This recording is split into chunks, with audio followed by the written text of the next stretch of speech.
Hey traders from around the world, holla at your boy. It's Jerremy Alexander Newsome, of course, with Real Life Trading, and I'm coming at you regarding a very interesting concept and strategy that many people have asked me about for many years. It's the straddle and the strangle. Now, this particular video is not going to go massively in depth into that particular strategy. I will, of course, though, show you and give you some insight into a video that I made during a live trading floor for my students regarding Netflix. But let me just first and foremost focus on the main and the most important aspect of the straddle and the strangle. Or more or less, just simply earning strategies regardless. It doesn't really matter what strategy you're doing. It's all about what is the after effect of the earnings gap. That's what's important. What is happening after the gap? You see, when you're trading over earnings, most traders use an option play. They do something with options. They either buy an option, they sell options, they do spreads, they do straddle strangles, they do bull put spreads, they buy calls, they buy out puts, they buy out the money, in the money. It depends on what you do, granted. But at some point, it doesn't matter what you do, but it matters how you interpret the gap that comes into play on earnings. That is the key. So let me just go ahead and talk just for a moment about the Netflix earnings play. And what I'm going to do is I'm going to go in the past and get Jerremy Alexander Newsome from about 3 days ago to go over a strategy that I set up in class on Netflix doing a straddle and strangle. So Jerremy from 3 days ago, would you go ahead and take it away, and then I will wrap you guys up on the end. So let me hop over to our Netflix chart and let's see what's going on. So Netflix, on this day, we bought a virtual put on the 10th. Earnings is right around the corner, and we're going to come ourselves with a good earnings strategy as well. Let me see how I can do this. Where did that guy go? Options Express. Okay, right here.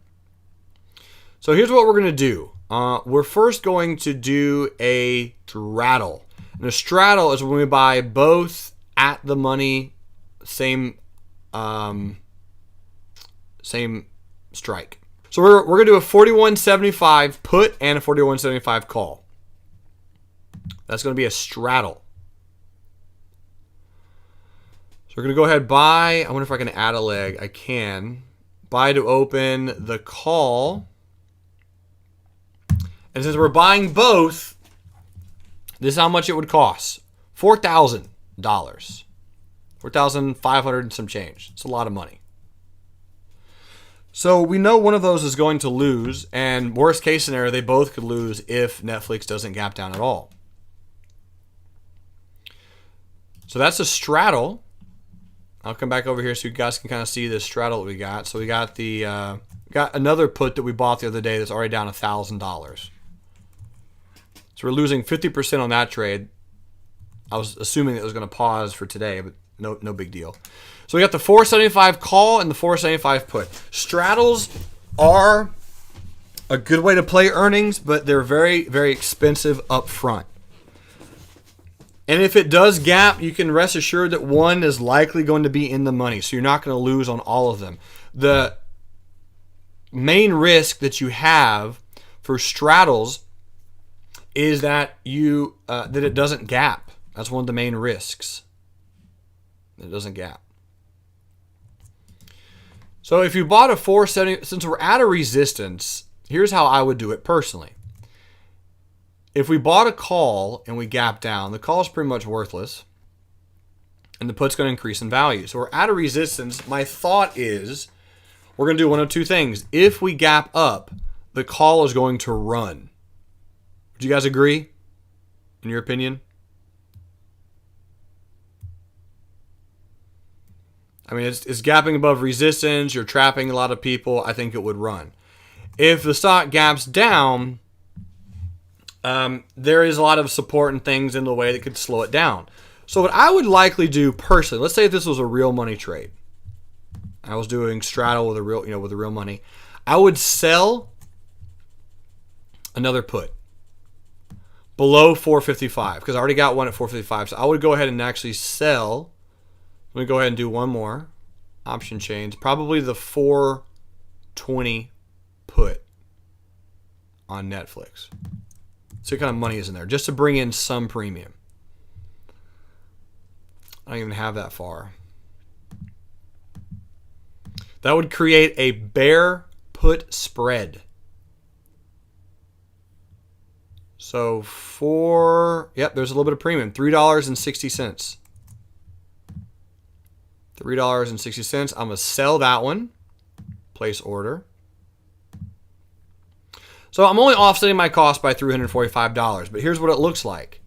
So I've got one long put here. I've got one long put there. And I've got one short put at 420, which is right here. Way down here. So theoretically, if Netflix gaps down and trades down to this one, this is going to be making money. This is going to be making a little bit of money. And this will pretty much be very close to being worthless. So both these will make money, and the call obviously is going to get just destroyed. So I could theoretically do the same thing with the call. However, I think if we gap up on earnings, Netflix is going to continue to run. So I do not want to lower my potential upside because, again, it's going to be trapping a lot of people. Does that make sense, ladies and gentlemen, on kind of just what I would do there? So this is a straddle, but it's kind of more or less what I'm doing is I'm getting into a bear put spread. I already had a put from yesterday. Bear put over earnings. So if I'm ever doing a earnings play, I often will get into a debit spread to lower my cost.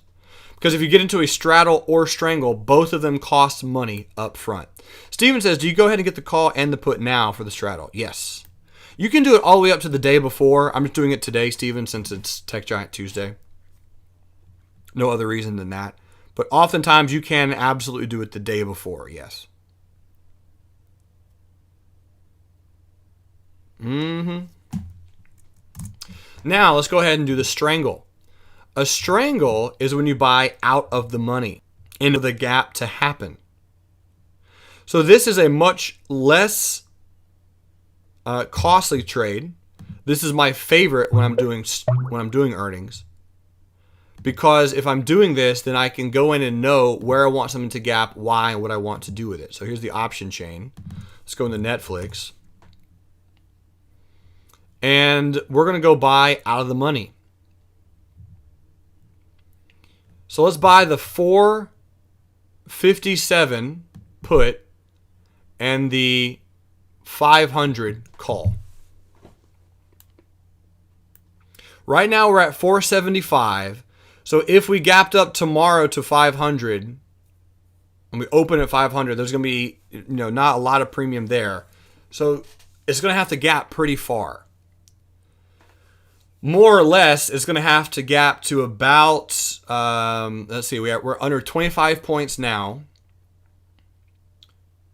So it's going to have to gap to 513 before we're profitable on this call. Does that make sense, ladies and gentlemen?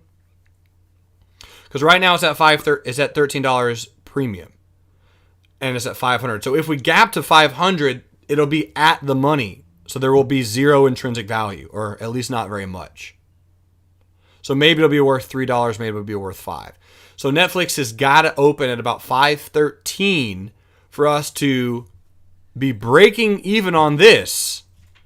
And then we're still going to lose on this. So it's got to open at 526 for us to make $1,300 on this trade. Which is 50 points, which is about a 10% gap, which is entirely plausible. So if we buy the 500, I'm just going to buy it at market so they get filled. And we buy the 457 put, even though we already have one, I'm just going to buy another one. Okay, here's the market. So we've got two puts. This is where, and so this only costs $2,000. You guys follow me so far? So this straddle costs $2,700. So we're buying out of the money call and out of the money put. So ladies and gentlemen, if we gap up to here, again on Netflix, my opinion is that we're going to be trapping some people. I'm going to hold my call. And if there's any money left in my put, I'll sell it. But there's probably not a lot of money. Catherine said, why so far out of the money for the strangle? You want to go as far out as possible, Catherine, so it's cheaper. Closer, I mean, that's just the way the strategy works. The closer you are to in the money, the more you're going to pay. So the straddle costs $5,000 and the strangle costs $2,000, $2,500. Kind of said if it gaps up to there, won't they sell off there? Maybe, but if it gaps up to 500, Catherine, you tell me. What type of gap is that?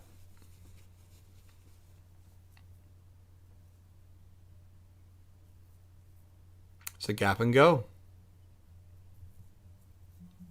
So we would assume that it gaps farther.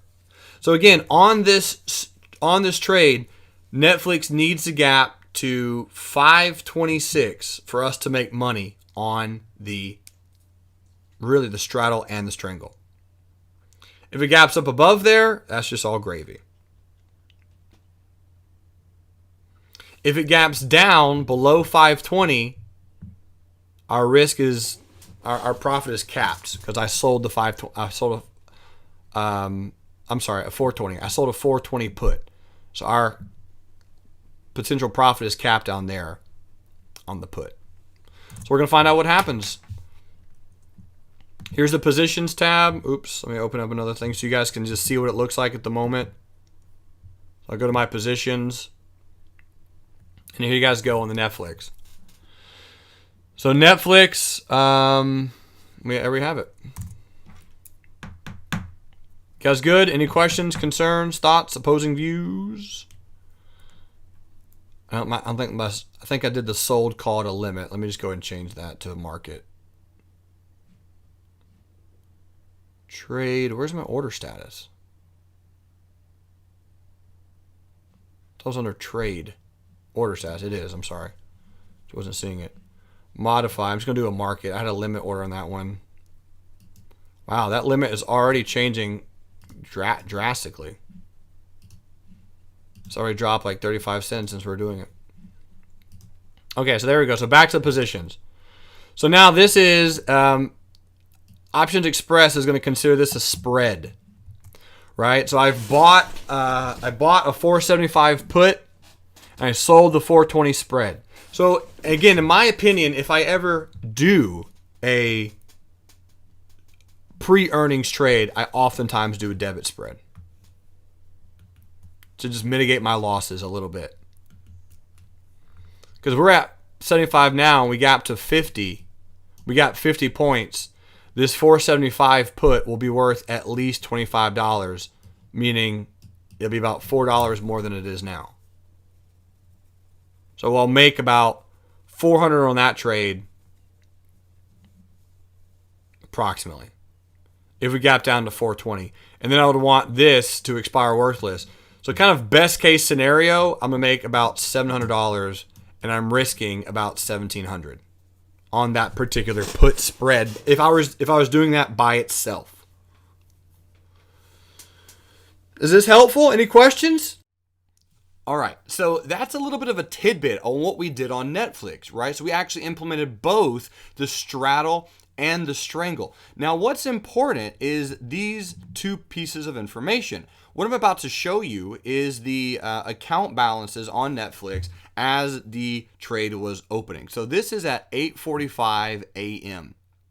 8:45.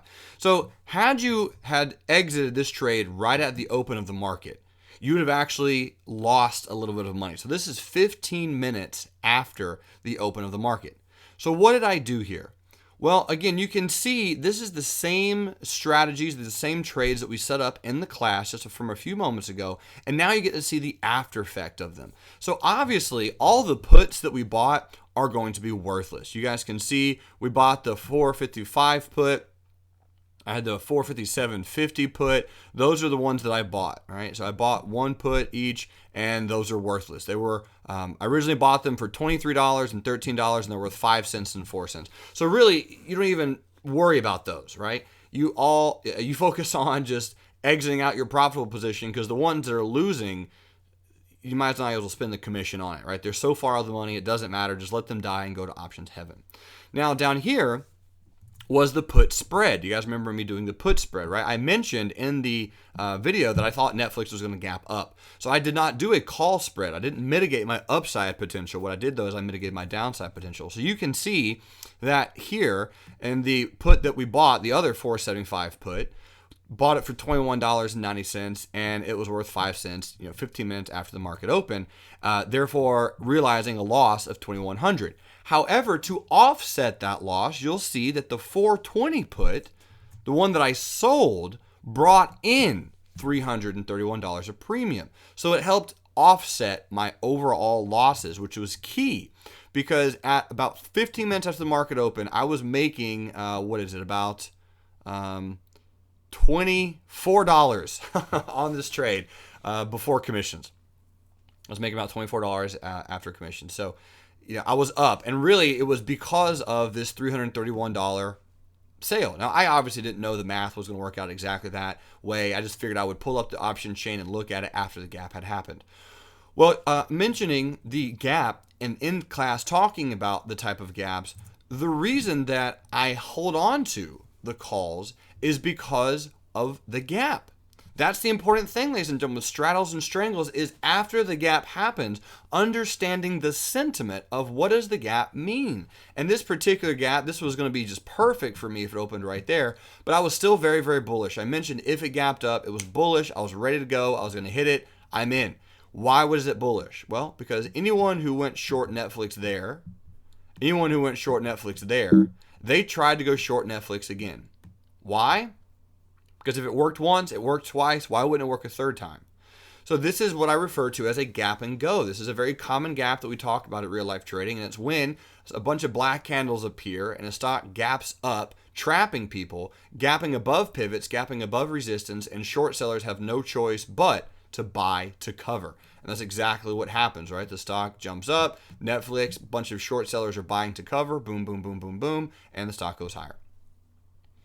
So keeping that in mind, that's why straddles and strangles can work, is if you go into the trade and understanding, regardless of your strategy, you've got to understand the gap sentiment. Because if you did not understand the gap sentiment, you said, oh my gosh, this is gapping too far, and you said, well, here's what I'm hoping. I think Netflix is actually going to roll over. So what I'm going to do is I'm going to go ahead and sell all of my calls to lock in a profit, and I'm going to hold on to my puts, hoping that it rolls over.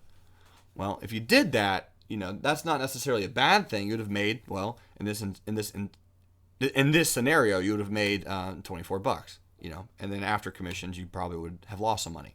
So is that the worst case scenario? No, it's definitely not worst case scenario. However, if you had understood the gap and just waited even just a few more moments, this screenshot was taken approximately, as you can see, 13 minutes later. So here's the spread. The spread is still, the put spread, I'm still losing $1,800, but there's a massive difference now in the value of the options. Now, this is when Netflix was at $5.41. And by the way, I'm still in these calls. So Netflix, at just a few minutes later, the puts, right, they're losing money. They're not going to be worth anything. But the calls, notice how much the calls are now worth. And now, overall, the option position, I'm up about $3,300. And at this moment in time, Netflix is trading at almost $5.50. So we're looking at approximately another $7,000 or $8,000 of profit. So yes, this trade did have some risk going into it, without question. I mean, we really did risk approximately $5,500 total on the spread trade, or on the straddle. We did both the straddle and the strangle. Had you done just one of them, obviously the profits would have been a little bit less, but you would still have a decent profit because your losses would have been less because I did both.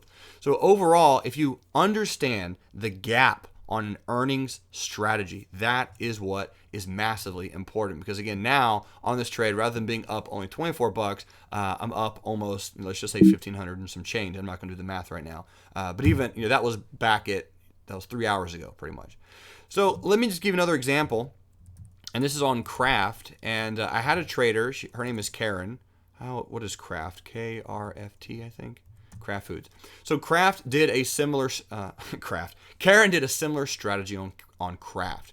Not the exact same thing, but it doesn't necessarily matter. Bottom line is she got into some bullish positions on Kraft. So when Kraft gapped up, notice, and she asked herself, what type of gap is this? So she had out of the money calls. So you can see we gapped above the pivot, we had a prior day black candle, and boom, stock gapped up. So what did she do? Did she just exit her trade? Because, man, she's had a nice, humongous profit. I mean, hundreds and hundreds of % return on profit. I mean, really, because she had an out of money call, and Kraft just went, bonkers. Did she exit?